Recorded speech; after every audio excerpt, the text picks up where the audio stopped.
Bismillah, alhamdulillah, wassalatu wassalamu ala rasulillah wa ala alihi wa sahbihi wa man wala. Problemi ku akum të unë, se kom kesh kuptu programin, pasë në ndu që tash është koha të ravive, ko ka kom tribuna e dytë, së më kanë kalëzu për këtë dytë në heqë. Edhe njako? Që të në të mëzësh mirë. Allah teki, do teki. Do teki.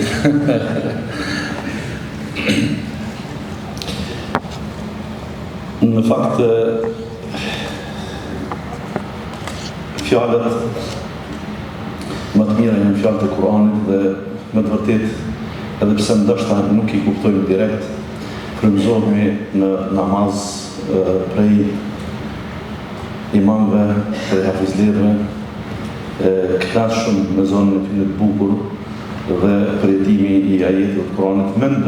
Mendoj që edhe ju që nuk e kuptoni arabisht direkt, ndjesinë ne kemi të njëjtë, sepse është fjala Allahu te xhelalu. Në çdo variant të jetosh me fjalët e Allahut në muajin e vet kësaj fjale, në muajin e Kuranit, është diçka edhe më e veçantë. Të nderuar vëllezër, mos harrojmë se agjerimi u bë obligim për të arritur devotshmërinë, ndërkaq Ramazani u bë obligim që në Ramazan të agjerohet, u bë obligim për të arritur vlerën e Kuranit në zemrat e besimtarit. Të dyja nuk duhet mi dallu asnjëherë. Zatën, Allahu Gjelle Gjelalu për umetin islam, sikur që është mëse e njoftën në shkencat islame, në landën e fikut dhe usulit të tij, është shumë e peshë të kuptojmë për një detyrë të caktuar se cili është argumenti që ka obliguar. Me të pyet dikush me cilin ajet është obligu agjerimi, kimi thonë kështu. Agjerimi u bë obligim me ajetin mirë njohur, ja ayyuhalladhina amanu kutiba alaykumus siyamu kama kutiba alal ladhina min qablikum la'allakum tattaqun ayyaman ma'dudat. Pra, kur ka zbrit ky ajet, muslimanët e kuptuan që, pra sahabët e kuptuan që do të vazhdojnë me agjerim, sikur kanë agjeruar edhe gjeneratat para tyre. E kuptuan pra që me agjerim do të vazhdojnë, i bie se ata agjerimin e kanë gjetë edhe duke humbur baza e besimit të uhidit në mesin e tyre, para se vijë Muhamedi sallallahu alaihi wasallam. Pra agjerimi nuk ka qenë diçka e pamundshme. Sa në agjeru ditë të caktuara, ato ditë të caktuara fillimisht kanë qenë, Allahu din mas miri, po fillimisht kanë qenë muaji Muharram, disa ditë të muajit Muharram, respektivisht dita Ashurës me diçka përpara se mbrapa. Ai ka qenë fillimisht farz me agjeru. Ramazani nuk u kon farz. Ajetet e para tregojnë që agjerimi u obligu.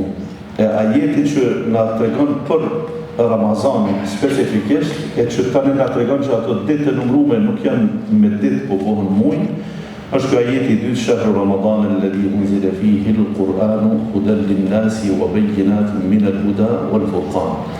Allahu pra fillimisht para se na tregon se çfarë duhet të bëjmë në Ramazan, na tregon se Ramazani është muaji që në të zbriti Kur'ani. Të nderuar vëllezër, Ramazani nuk është muaj i shenjtë. Na jetojmë i shenjtë për tjetër arsye. Atë shenjtërinë e atyre 4 muajve që përmenden në Kur'an, minha arba'atun hurum, Ramazani nuk është prej tyre. 4 muaj të shenjtë të përmendur në Kur'an, Ramazani nuk është prej tyre.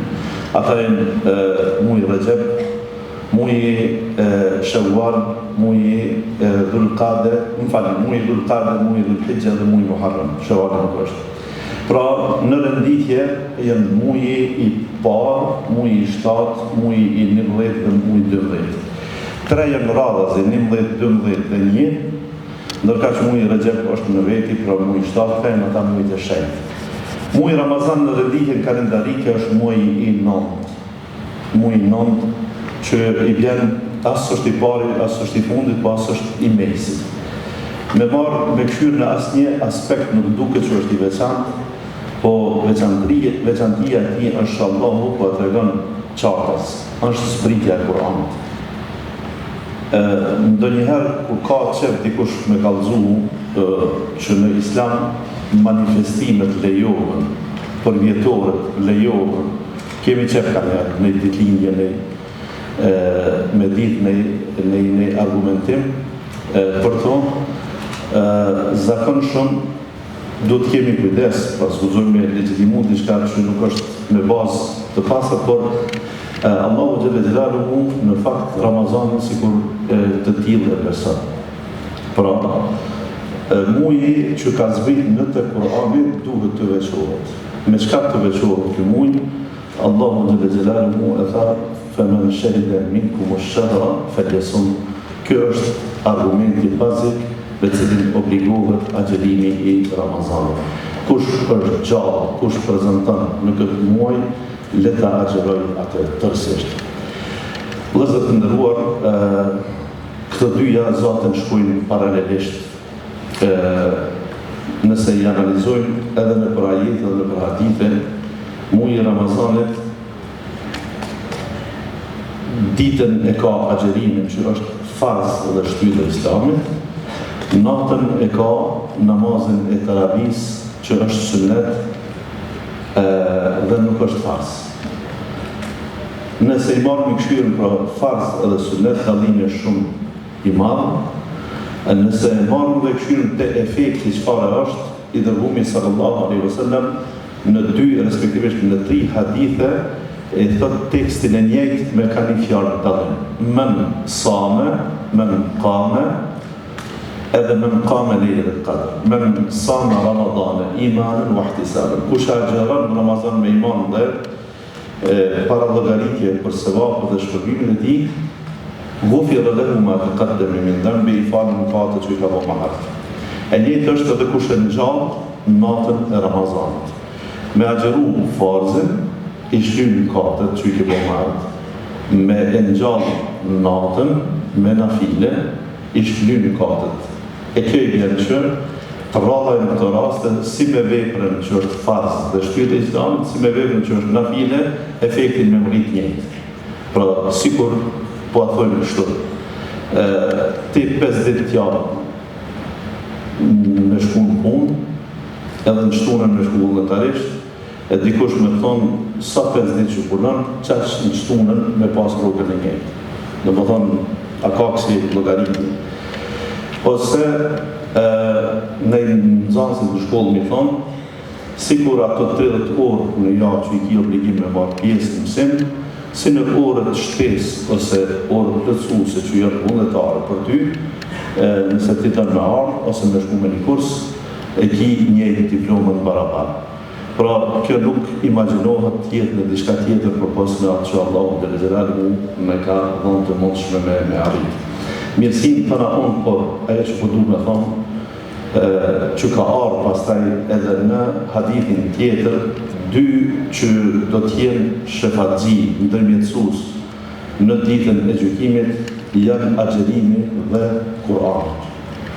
Agjerimi në kuptimin e abstenimit të ushqimit dhe pirë, dhe i thëtë Allahu të Zot, mundësona ta falit që njeri, sepse kjo e ka praktis ushqimit dhe pirë për hatër tënë.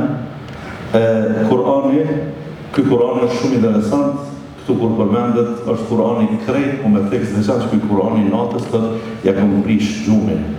Pra në lexojmë Kur'an edhe ditën, por me tekst dhe qanë që ky Kur'ani i teravive me tekst dhe i namazit natës, se këtu në fakt janë njëjtë, namazit natës dhe teravit janë krejt një botë kuptim në kanë me vetë, pra të dyja këtu zbashku, ky lloj Kur'anit, e që këtë tani nuk është vetëm në Ramazan, kjo është edhe jashtë Ramazanit, janë shefatxhi para Allahu Gjelle Gjelaluhu. Një prej fakteve që kisha pas që gjithë njënë prej neve me pas parasysh, kur është në pyetje të Ramazanit dhe të ajo pjesa që të arrimi devotshmërinë, është mirë me pa edhe ndryshimin pozitiv që e ki me Kur'anin. Vëllai nderuar, po fillojmë prej kategorisë që nuk dhe heq me lexu Kur'an, pyetjet që dush me bo vetës, çka ke bo këtë Ramazan? Cilit janë hapët. Nuk mund është për një muj me lexu, po është e mjaftueshme me kuptu që në vitin e arshëm, në Ramazan e arshëm, në paq ybër, duhet më konë lexu si Kur'anit, original.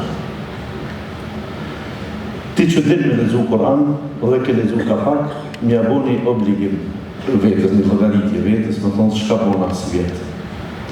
Ti që din ka pak përbenç, me thonë, a mujta me mësu edhe pak ma tepër në ajet tjetër.